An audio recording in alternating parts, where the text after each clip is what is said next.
और टोटो वाले अंकल के बाद ये हमारे अंकल एक मिले हैं, देखिए बहुत प्यारा सा नमकीन लेके बैठा है।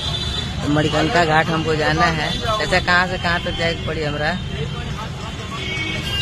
बताओ बताओ। वो जहाँ बतौला लाई का निशान देखत जाए के बा हमरा।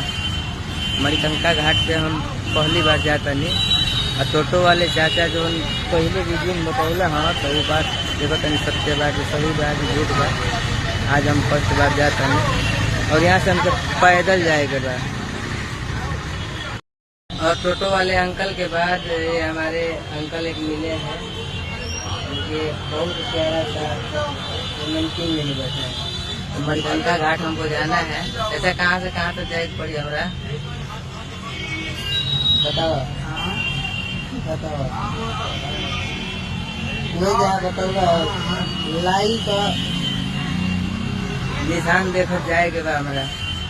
मणिकंका घाट पे हम पहली बार जाता नहीं, और टोटो वाले चाचा जो पहले वीडियो में बतौला हाँ तो वो बात देखो तनी सत्य बात सही बात झूठ बात। आज हम फर्स्ट बार जाता नहीं, और यहाँ से हमको पैदल जाएगा बा।